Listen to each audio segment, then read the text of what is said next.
নমস্কার বন্ধুরা, ইতিহাসের ইতিকথা নতুন পর্বে আপনাদের সকলকে স্বাগত। বন্ধুরা, আজকের পর্বে অন্নপূর্ণা পূজার মাহাত্ম্য আপনাদের বলবো। ভিডিওটি অবশ্যই শেষ পর্যন্ত দেখতে থাকুন। দেবী পার্বতীর আরেক রূপ হলো মা অন্নপূর্ণা দেবী। অন্নদা নামেও তিনি সমানভাবে পরিচিতা। অন্নপূর্ণা এই কথায় দুটি শব্দ রয়েছে, অন্ন এবং পূর্ণা। অন্ন কথার অর্থ ধান আর পূর্ণার অর্থ পূর্ণ, অর্থাৎ যে দেবী অন্নদাত্রী তিনি হলেন অন্নপূর্ণা। শক্তির আরেক রূপ হিসেবে হিন্দুদের কাছে তিনি পূজিতা হন। দেবী মূলত দ্বিভুজা, তার এক হাতে থাকে অন্নের পাত্র, অন্য হাতে একটি হাতা। দেবীর এক পাশে থাকেন ভূমি, অন্য পাশে থাকেন শ্রী। চৈত্র মাসের শুক্লা পঞ্চমী তিথিতে দেবী অন্নপূর্ণার পুজো হয়ে থাকে। কালী এবং জগদ্ধাত্রী পুজোর মতোই অন্নপূর্ণা পুজো তান্ত্রিক মতে হয়। হিন্দু ধর্মের নানান পুরাণ এবং গ্রন্থে দেবী অন্নপূর্ণার পরিচয় পাওয়া যায়। নানান কাহিনী থেকে তার সম্পর্কে অনেক তথ্য পাওয়া যায়। সেগুলির মধ্যে রয়েছে ব্যাস কাশী প্রতিষ্ঠার উপাখ্যান এবং কাশী প্রতিষ্ঠার উপাখ্যান। এছাড়াও রয়েছে রায় গুণাকার ভারতচন্দ্র, যিনি দেবী অন্নপূর্ণার মাহাত্ম্য বর্ণনা প্রসঙ্গে অন্নদা মঙ্গল কাব্য রচনা করেছিলেন। দেবী অন্নপূর্ণার কাহিনী। বিয়ের পরে কৈলাস শিখরে শিব এবং পার্বতী বেশ সুখেই দিন কাটাচ্ছিলেন। তবে আর্থিক অনটনের জেরে বেশ কিছুদিন পরে শুরু হয়ে যায় দাম্পত্য কলহ। দারিদ্রতার কারণে পার্বতী শিবকে তিরস্কার করে। পার্বতী তিরস্কারে ঘর ছেড়ে ভিক্ষাবৃত্তি গ্রহণ করেছিল শিব, কিন্তু তিনি কোথাও ভিক্ষা পাচ্ছিলেন না। শেষে ব্যর্থ হয়ে কৈলাসে ফিরে আসেন। পার্বতীর মায়ায় শিব যে ভিক্ষা পাচ্ছিলেন না তা ঘুণাক্ষরেও টের পাননি মহাদেব। পরে অবশ্য কৈলাসে ফিরে সঘৃত পলান্ন খেয়ে পায়েস, পিঠে এই সকল খাদ্যবস্তু গ্রহণ করেছিলেন শিব। এরপর দেবীর মহিমা বৃদ্ধির জন্য কাশীতে একটি মন্দির প্রতিষ্ঠা করেছিলেন মহাদেব। চৈত্র মাসের শুক্লা পঞ্চমী তিথিতে এই মন্দিরে দেবী অবতীর্ণা হয়েছিলেন। সেই থেকেই বলা হয়ে থাকে দেবী পূজার প্রচলন। কাশীতে দেবী অন্নপূর্ণার বিখ্যাত মন্দির রয়েছে। সেখানে প্রতি বছর এই বিশেষ দিনে দেবীর ধুমধাম করে পুজো হয়ে থাকে। এই মন্দিরে অন্নকূট উৎসব খুবই বিখ্যাত। এছাড়াও হিন্দু ধর্মাবলম্বীদের কাছে অন্নপূর্ণার পূজা অনেক বেশি প্রসিদ্ধ। কলকাতায় রয়েছে বিখ্যাত সেন বাড়ি। এই বাড়িতে বহু প্রাচীনকাল থেকে অন্নপূর্ণার পুজো হয়ে থাকে এবং সেই জন্য ভক্ত সমাগমও দেখা যায়। লৌকিক মতে দেবী অন্নপূর্ণার পুজো আমাদের এই বঙ্গদেশে প্রচলন করেছিলেন মহারাজ কৃষ্ণচন্দ্র রায়ের পূর্বসূরি ভবানন্দ মজুমদার মহাশয়। তিনি অন্নদার কৃপা প্রাপ্ত হয়ে জাহাঙ্গীরের কাছ থেকে রাজা উপাধি পেয়েছিলেন। কিন্তু আমরা অন্নদা মঙ্গল কাব্যে দেখি নবাব মুর্শিদ কুলি খাঁয়ের কাছে নির্ধারিত দিনে তিনি কর বা রাজস্ব মেটাতে না পেরে দুর্গাপুজোর সময় মহারাজ কৃষ্ণচন্দ্র মুর্শিদাবাদে কারারুদ্ধ হয়েছিলেন। সেই সময় দেবী অন্নপূর্ণা রাজাকে দর্শন দিয়েছিলেন এবং তার মূর্তি তৈরি করে পুজো করতে বলেছিলেন। নদিয়ার অধিপতি কৃষ্ণচন্দ্র অন্নপূর্ণার পূজা প্রসঙ্গে উল্লেখযোগ্য ভূমিকা গ্রহণ করেন। তবে তা জমিদার মহলে এবং ধনাঢ্য পরিবারে প্রচলিত ছিল। অন্নপূর্ণা পূজা বাংলার একটি প্রাচীন পূজা। এই পূজা কাশী থেকে আসে। বাংলার সঙ্গে কাশীর যোগাযোগ বহুকালের। বাঙালির কাছে গয়া, কাশী, বৃন্দাবনের কি ভূমিকা রয়েছে তা নতুন করে বলার অপেক্ষা রাখে না। বারাণসী শুধু বাবা বিশ্বনাথের ধাম নয়, বাঙালির বার্ধক্যের একটি ধাম হল কাশীধাম। অধিকাংশ ধার্মিক ধনাঢ্য পরিবারের বিধবারা কাশীবাসী হতেন। এই কাশী হল মা অন্নপূর্ণার অধিষ্ঠান ক্ষেত্র। শৈব এবং শাক্ত সংস্কৃতির একটি অপূর্ব মিলনস্থল কাশী। দেবী অন্নপূর্ণা শস্যের দেবী, পেটের জ্বালা বড় জ্বালা। জনশ্রুতি হল এই দেবী পুজো করা হয় অন্ন কষ্ট দূর করার জন্য। আমাদের সমাজে মাঝে মাঝে নেমে আসে নানা রকমের দুর্ভিক্ষ, অকাল। বেশিরভাগই বলি হয় গরিব লোকেরা। সুপ্রাচীন কাল থেকেই রাঢ় বাংলায় নবান্ন উৎসবের প্রচলন রয়েছে। এই নবান্ন উৎসবের সময় অন্নপূর্ণার পুজো হতো। আজও দেখা যায় গ্রামে গ্রামে নতুন ফসল তোলার পর দেবীর হাতে পাকা ধানের শীষের গুচ্ছ তুলে দেওয়া হয়। কাশীতে অন্নপূর্ণার সঙ্গে যার গভীর মিল রয়েছে, কাশীর মন্দিরেও শুধু পাকা ধানের গুচ্ছ বা শস্য দিয়ে দেবীর পূজা অর্চনা হয়। সুতরাং কোনো সন্দেহই নেই, দেবী অন্নপূর্ণা মূলত রাঢ় বঙ্গেরও দেবী। দেবী অন্নপূর্ণা হিন্দু ধর্মে খাদ্য এবং পুষ্টির দেবী। মা অন্নপূর্ণা, তিনি এই পৃথিবীর সমস্ত জীবের জন্য খাদ্য সরবরাহ করেন। অন্নপূর্ণার নামটি নিজেই পর্যাপ্ত। অন্ন অর্থাৎ খাদ্য বা শস্য, পূর্ণা অর্থাৎ সম্পূর্ণ, নিখুঁত। অন্নপূর্ণা দেবীর আশীর্বাদেই আমরা খাদ্য পাই, পৃথিবীতে বেঁচে থাকতে পারি। মা অন্নপূর্ণা শুধুমাত্র যে আমাদের শারীরিক পুষ্টি দেন তা কিন্তু নয়, আমাদের আত্মাকেও জ্ঞান দানের পরিপ্রেক্ষিতে জ্ঞান অর্জনের শক্তি প্রদান করেন।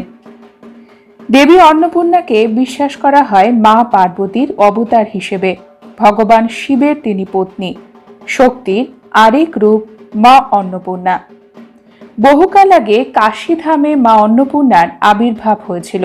তাই এই দিনে অর্থাৎ চৈত্র মাসের শুক্লপক্ষের অষ্টমী তিথিতে কাশীধামে অন্নপূর্ণার মন্দিরগুলিতে অন্নকূট উৎসব হয়ে থাকে। আমাদের পশ্চিমবঙ্গেও মা অন্নপূর্ণার বহু মন্দির রয়েছে। অন্নপূর্ণা পুজোর দিনে আপনার সংসারের অন্ন বস্ত্রের অভাব দূর করতে আপনি কয়েকটি জিনিস কিনতে পারেন। এই জিনিসগুলি আপনার সংসারে আর্থিক সচ্ছলতা আনবে। আসুন জেনে নিই কি সেই জিনিসগুলি। খুবই সামান্য জিনিস, প্রত্যেকেই করতে পারবেন। অন্তত একটি জিনিস আপনার ঘরে আনুন এবং পুজোর সময় মাকে সেটি অর্পণ করুন, তারপরে রেখে দিন আপনার ঘরে। অন্নপূর্ণা পুজোর দিনে আপনি একটি ছোট পিতলের বাটি কিনুন। তার সাথে আপনি আপনার সাধ্যমতো আতপ চাল কিনুন, 100 গ্রাম, 50 গ্রাম, আপনার সাধ্যমতো। এইবারে মা অন্নপূর্ণার পুজোর সময় মায়ের সামনে, আপনার বাড়িতে যদি ঠাকুর ঘরে মা অন্নপূর্ণার ছবি থাকে, পুজোর সময় এই পেতলের বাটিতে সেই চাল রেখে মাকে অর্পণ করবেন। অন্নপূর্ণা পুজোর দিনে আপনি একটি লবণের প্যাকেটও কিনতে পারেন। আমাদের সনাতন ধর্মে বিশেষ বিশেষ কিছু দিন রয়েছে, যে দিনগুলিতে এই সকল সামগ্রী কেনা খুবই শুভ। দেবী অন্নপূর্ণা আমাদের খাদ্যের দেবী, তাই এই দিনে আমাদের খাদ্যে যে প্রয়োজনীয় লবণ প্রয়োজন, তার ঘাটতি যাতে কোনোদিনও না হয়, এই জন্য একটি লবণের প্যাকেট কিনে সেটিও মায়ের সামনে রাখবেন। অন্নপূর্ণা পুজো বাসন্তী দুর্গাপুজো চলাকালীন হয়। দেবী দুর্গারই আরেক রূপ হলো মা অন্নপূর্ণা। দেবী দুর্গার পুজোতে আমরা লবঙ্গ এবং এলাচের ব্যবহার করি। অল্প পরিমাণে লবঙ্গ এবং এলাচও আপনি আনতে পারেন আপনার ঘরে। পুজোর সময় সেটি মায়ের সামনে একটি পান পাতাতে রেখে দেবেন। বন্ধুরা, এই কাজগুলির মাধ্যমে মা অন্নপূর্ণা, দেবী বাসন্তী, মা দুর্গা সন্তুষ্ট হবেন, আপনার উপরে আশীর্বাদ বর্ষণ করবেন, আপনার জীবনের বাধা বিপত্তিও দূর হবে। অন্নপূর্ণা পুজো উপলক্ষে আপনি আপনার সংসারের উন্নতির জন্য মায়ের আশীর্বাদ পেতে যে কয়েকটি কাজ করলে আপনার সংসারের উন্নতি হবে, দেবীর আশীর্বাদে আপনার আর্থিক সমস্যারও মুক্তি হবে। আসুন জেনে নিই আজকের পর্ব থেকে। দেবী অন্নপূর্ণার যত মন্দির রয়েছে তার বেশিরভাগ মন্দিরই রয়েছে কাশীতে। সেখানে প্রত্যেক বছর ধুমধাম করে দেবী অন্নপূর্ণার পুজোর সাথে সাথে অনুষ্ঠিত হয় অন্নকূট উৎসব। এছাড়াও পশ্চিমবঙ্গের অনেক জায়গায় অন্নপূর্ণা পুজোর প্রচলন রয়েছে। আমাদের সনাতন ধর্মে দানের থেকে পবিত্র আর কোনো কাজকেই বলা হয়নি। দান অত্যন্ত পবিত্র কাজ। দানের ফলে আপনার সৌভাগ্য বৃদ্ধি হবে। কিন্তু বন্ধুরা, নিঃসংকোচে দান করতে হয়, মন থেকে দান করতে হয়, ভালোবাসা নিয়ে দান করতে হয়। দেবী অন্নপূর্ণার পুজোর দিন হলো দানের একটি বড় দিন। এই দিনে আপনি অন্ন, বস্ত্র, অর্থ আপনার সাধ্যমতো দান করতে পারেন। অন্নপূর্ণা পুজোর দিনে আপনি যে কোনো ব্যক্তিকে পঞ্চশস্য দান করতে পারেন। এছাড়া এই দিনে আপনি পিতলের পাত্র কিনে তাতে অল্প পরিমাণ চাল নিয়ে মা অন্নপূর্ণার পুজোর সময় সেটিকে মায়ের সামনে রাখতে পারেন। তারপরে পুজোর শেষে সেই পাত্র আপনি যে কোনো অভাবীকে দান করুন। অন্নপূর্ণা পুজোর দিনে কোনো মন্দিরে গিয়ে মায়ের নামে মাটির প্রদীপ ঘি দিয়ে প্রজ্বলন করুন এবং মন্দিরের বাইরে যারা বসে থাকেন তাদেরকেও আপনি কিছু প্রসাদ দিন। জীবনের সমস্যার সমাধানের জন্য অন্নপূর্ণা পুজোর দিনে একটি রূপোর কয়েন অবশ্যই কিনবেন এবং মায়ের পা ছুঁয়ে সেই কয়েনটি আপনি আপনার ক্যাশ বাক্সে রেখে দিতে পারেন। অন্নপূর্ণা পুজোর দিনে কয়েকটি লবঙ্গ পুড়িয়ে তার পোড়া অংশ যে কোনো একটি নোটের ওপর রেখে কাউকে দান করতে পারেন। এতে আপনার সংসারের আর্থিক বাধা কেটে যেতে পারে। দুর্গাপুজো বাঙালি হিন্দুদের অন্যতম প্রধান পুজো। এটি চৈত্র মাসের অমাবস্যার পরে শুক্লপক্ষের প্রতিপদ তিথি থেকে শুরু হয়। আমাদের কাছে যেটি বাসন্তী দুর্গাপুজো, অবাঙালিদের কাছে সেটি নবরাত্রি, অর্থাৎ 9 দিন ধরে মা দুর্গার বিশেষ বিশেষ রূপের বিশেষ বিশেষ পুজো। আজকের পর্বে আমরা জানব চৈত্র মাসের এই নবরাত্রি চলাকালীন আপনি আপনার সংসারের চরম অর্থকষ্ট দূর করতে পান পাতার ব্যবহার কিভাবে করবেন। এই সামান্য নিয়মের মাধ্যমে আপনার সংসারে সুখ সমৃদ্ধি তো বাড়বেই, তার সাথে সাথে সম্পদেরও আগমন হবে। আসুন জেনে নিই আজকের পর্ব থেকে কি সেই নিয়মগুলি। চৈত্র মাসের এই দুর্গাপুজোর সূত্রপাত করেছিলেন রাজা সুরত। বাঙালিদের আদি দুর্গাপুজো এটি থেকে। চৈত্র নবরাত্রিতে বলা হয় মা দুর্গাকে খুশি করতে মায়ের পছন্দের কয়েকটি জিনিসের ব্যবহারে কিছু নিয়ম পালন করলে মা আমাদের আশীর্বাদ করেন এবং আমাদের মনস্কামনাও পূর্ণ হয়। আমাদের সনাতন ধর্মে যে কোনো পুজো পার্বণে পান সুপারির ব্যবহার হয়। পান সুপারি বিভিন্ন রকম কাজেও ব্যবহার করা হয় এবং এটি অত্যন্ত শুভ। বহু ব্যক্তিরা কিছু বাধা কাটানোর জন্য প্রতিকারের জন্য পান সুপারির ব্যবহার করেন এবং এই প্রতিকারগুলি খুবই কার্যকরী। নবরাত্রির প্রথম 5 দিনে প্রতিদিন একটি পান পাতা নেবেন। সেই পান পাতা যেন কোনো ছেঁড়া না থাকে বা পোকায় না কাটা থাকে। অক্ষত পান পাতা, পরিষ্কার পান পাতা নেবেন। এই পান পাতাতে লাল চন্দন দিয়ে মা দুর্গার যে কোনো মন্ত্র আপনি লিখতে পারেন। যদি কোনো মন্ত্র আপনার জানা না থাকে তবে জয় মা দুর্গা এটি লিখে মা দুর্গার চরণে অর্পণ করবেন। নবমীর দিনে এই সমস্ত পান পাতা আপনি সংগ্রহ করবেন এবং একটি লাল কাপড়ে বেঁধে নেবেন। এরপরে এটি আপনার ক্যাশ বাক্সে অথবা আপনি যেখানে জুয়েলারি রাখেন বা মূল্যবান জিনিস রাখেন সেই স্থানে রেখে দেবেন।